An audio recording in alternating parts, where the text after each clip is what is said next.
The house where time stopped. The job. I was broke when I took the job.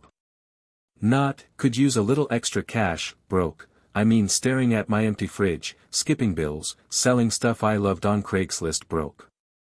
I was a college dropout barely keeping a mattress on the floor and electricity in the apartment.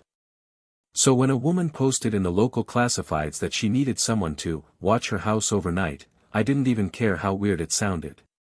It wasn't babysitting, it wasn't cleaning, and she promised $200 per night. Cash. I called immediately. Her name was Mrs. Holloway, and her voice on the phone was soft, clipped, almost formal. She asked only one question before hiring me. Can you stay awake? I laughed nervously, told her I'd pulled enough all-nighters studying to qualify as an insomniac. She didn't laugh back. She just said, "Then you'll do." The house was on the far edge of town, out past where the streetlights gave up.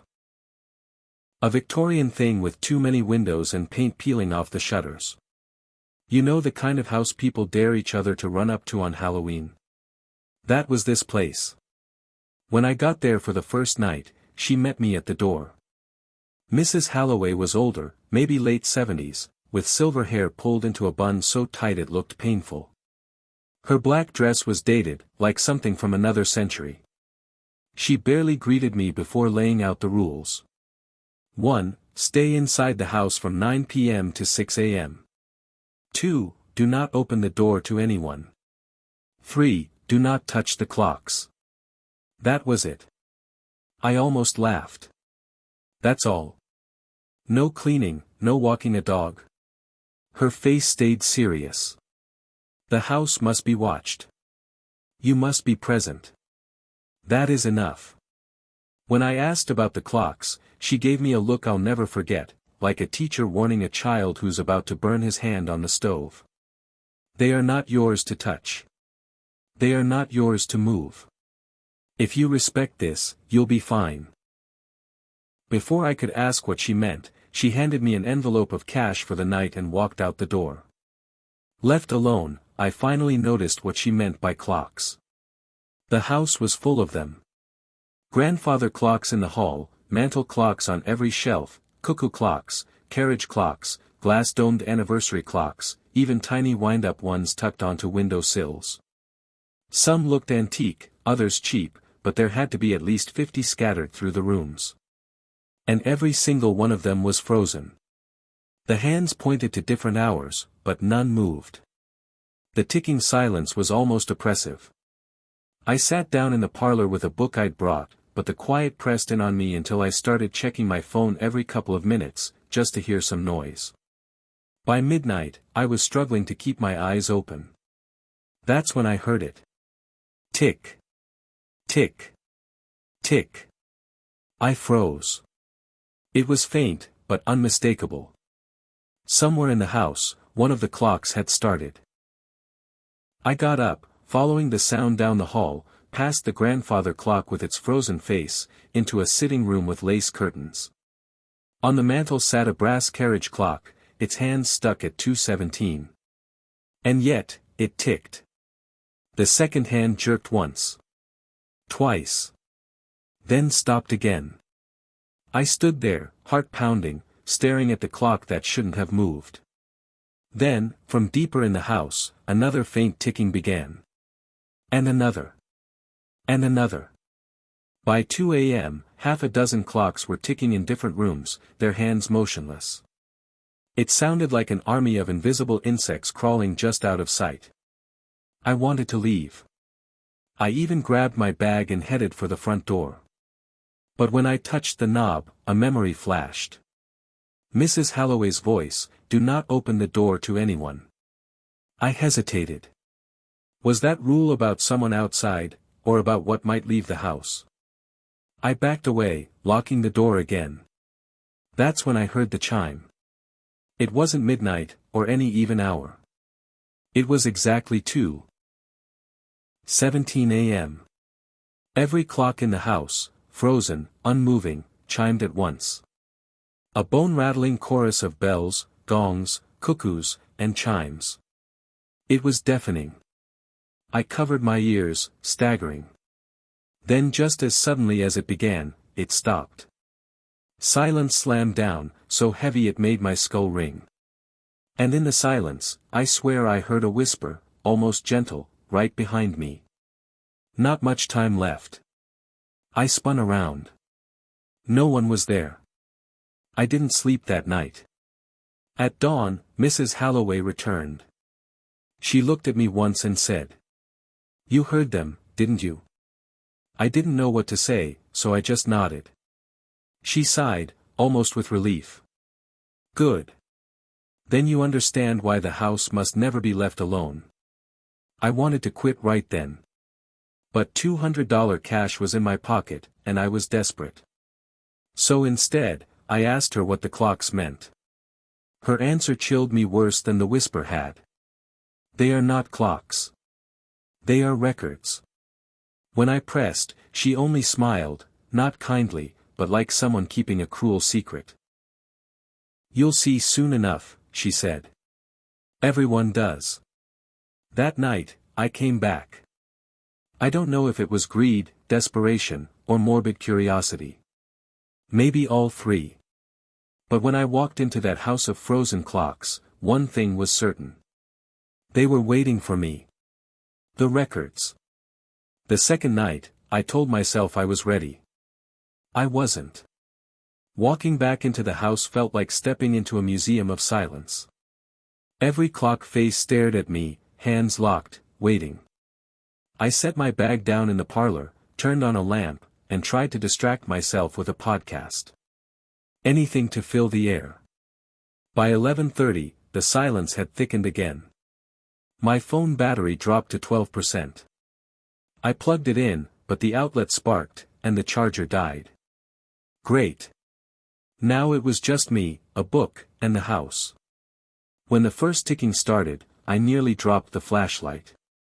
This time it came from upstairs. A slow, steady tick, too loud to ignore. I hesitated at the foot of the staircase, remembering Mrs. Halloway's warning. "Do not touch the clocks." But she hadn't said I couldn't look. So I climbed. The ticking led me to a narrow hallway lined with portraits. Families, stiff and unsmiling, dressed in old-fashioned clothes. The kind of photos where no one looks alive, just waxen faces captured in black and white. At the end of the hall was a small bedroom. And on the dresser sat a little glass-domed anniversary clock, hands frozen at 4:09. Tick. Tick. Tick. I leaned closer. And then I saw it, a thin piece of paper tucked beneath the clock's base. Curiosity won over fear. I pulled it free. It was a newspaper clipping, yellowed with age. A headline from decades ago. Local woman found dead at 4:09 a.m., cause of death unknown. The blood drained from my face. I set the clipping down. My hands were shaking. I looked around the bedroom, and noticed more scraps of paper, tucked beneath other clocks. Notes. Articles. Obituaries. My chest tightened. The clocks weren't frozen at random times. They were frozen at the moments people had died.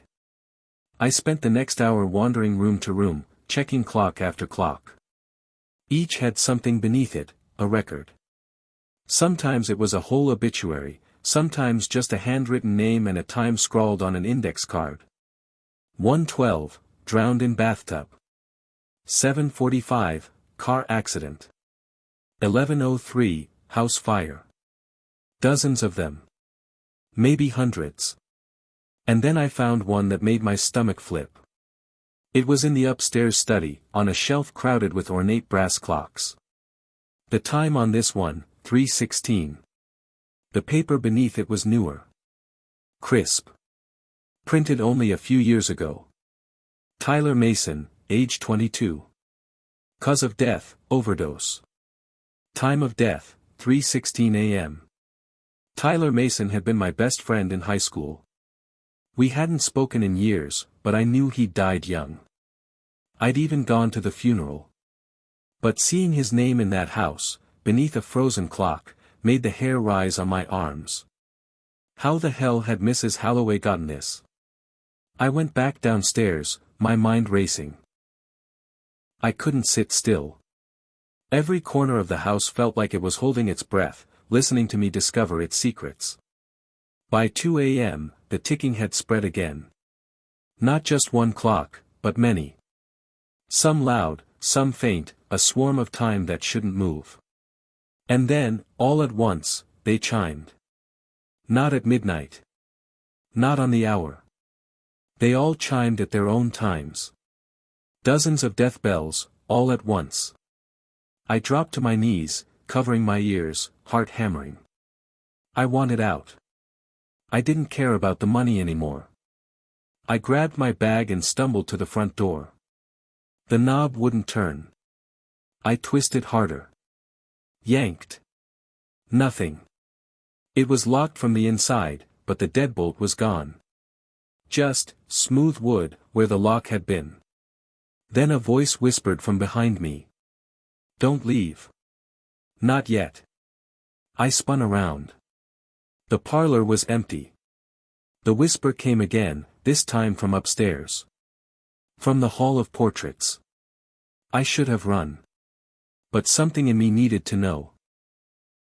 I crept back upstairs, the flashlight trembling in my hand. The whisper grew clearer, threading between the ticking. Not much time left, not much time left. I turned the corner, and stopped cold. One of the portraits on the wall had changed. The stiff, sepia-toned family was the same, but there was another face now. Mine. My own face, painted in, pale and grim among strangers from a century ago. I stumbled back, gasping. My flashlight beam wavered, and I saw a clock on the wall beneath the portrait.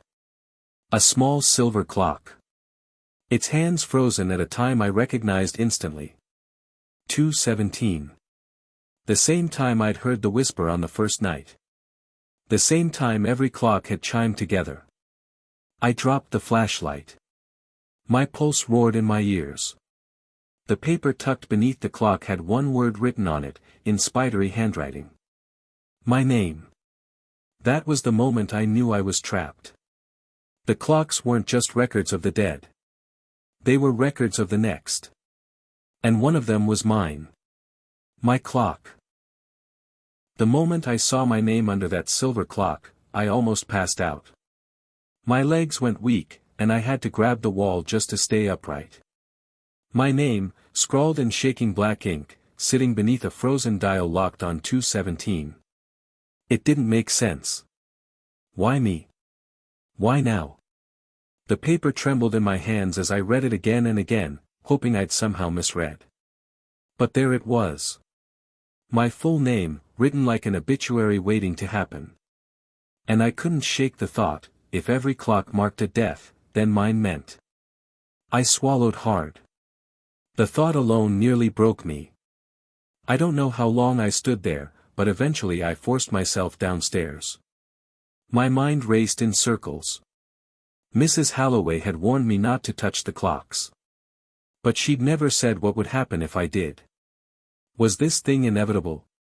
Or was it a trap that could be broken if I dared to defy the rules? I was still turning it over in my head when something new started. A sound I hadn't heard before.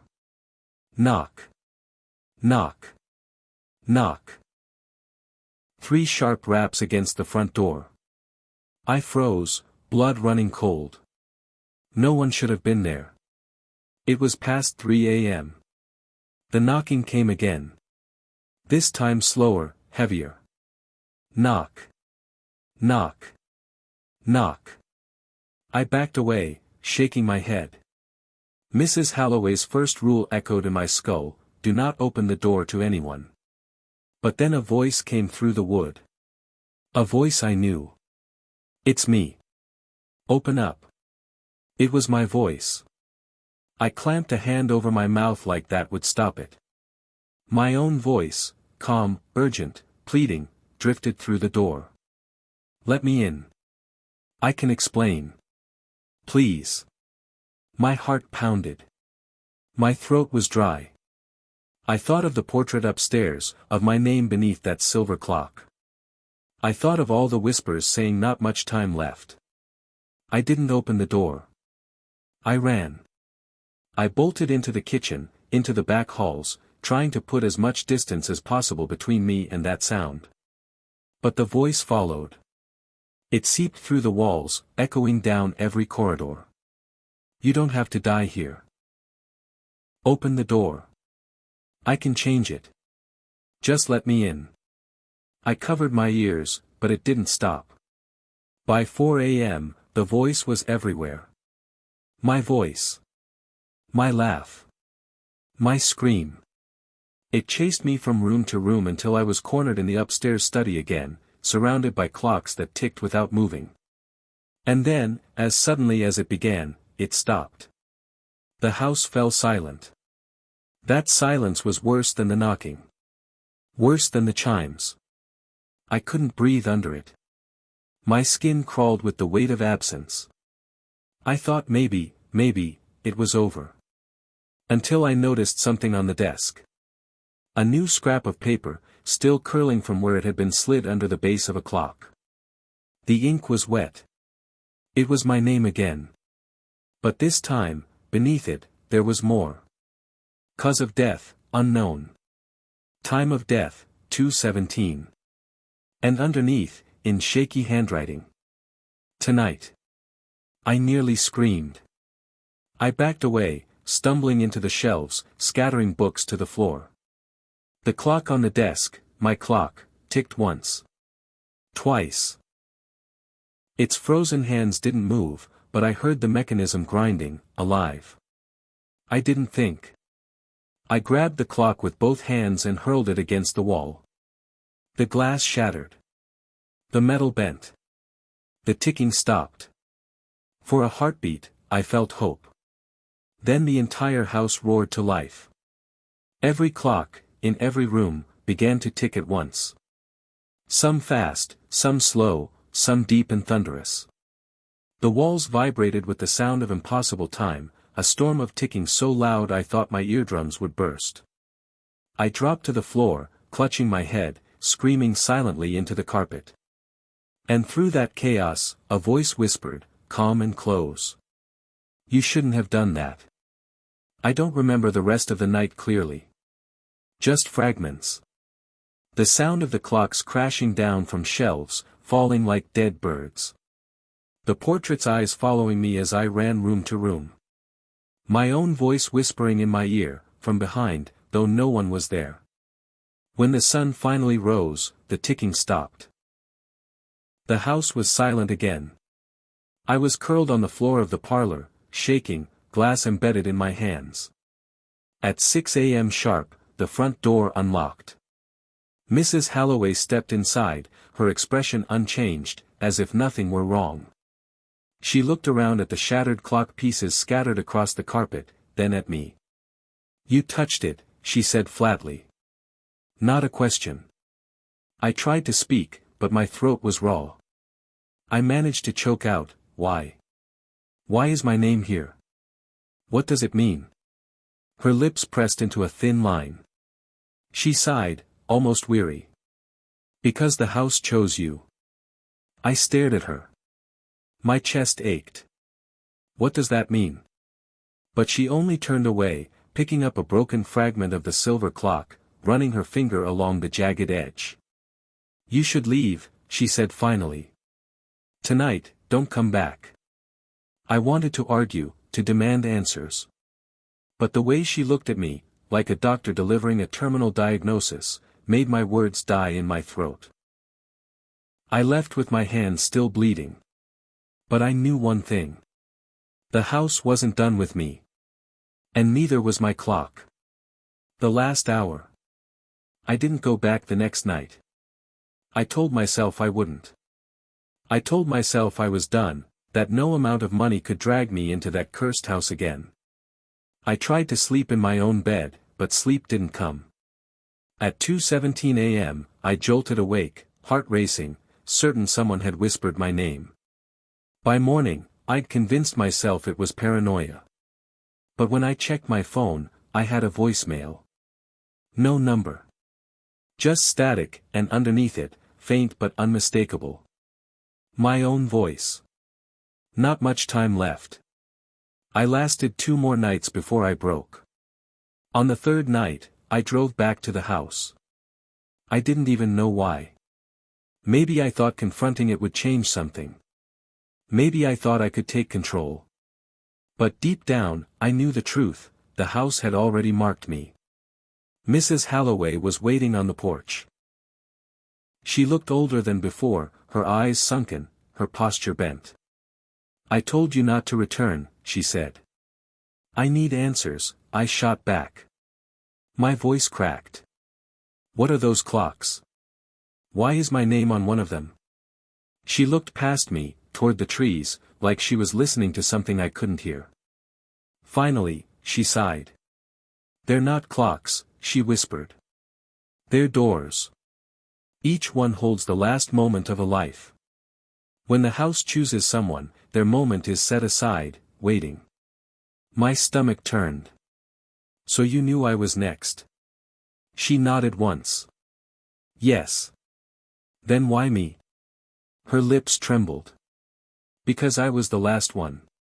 And the house must always have a keeper." The way she said it chilled me. "Keeper." "Wait," I said slowly.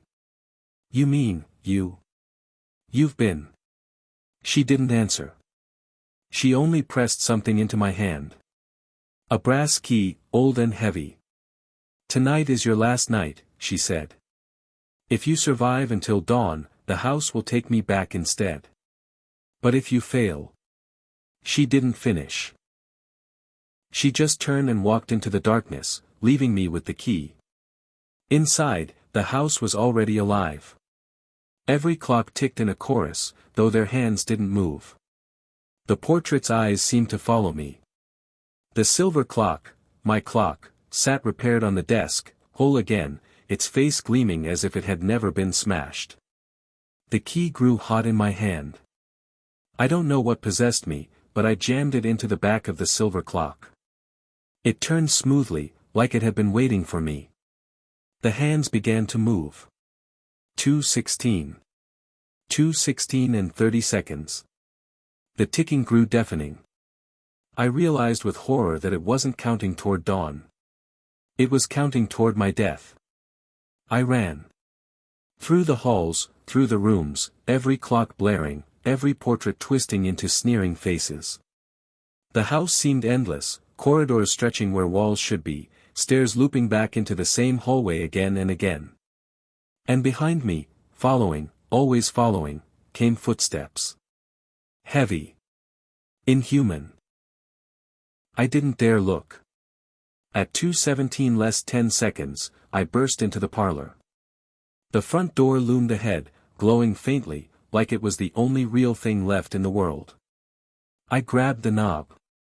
It turned under my hand. For the first time, it was open. But as the door swung wide, I froze. On the other side wasn't the porch. Wasn't the night air. It was a void. Black, endless, humming with the sound of every clock in the house. And in that void, shapes moved.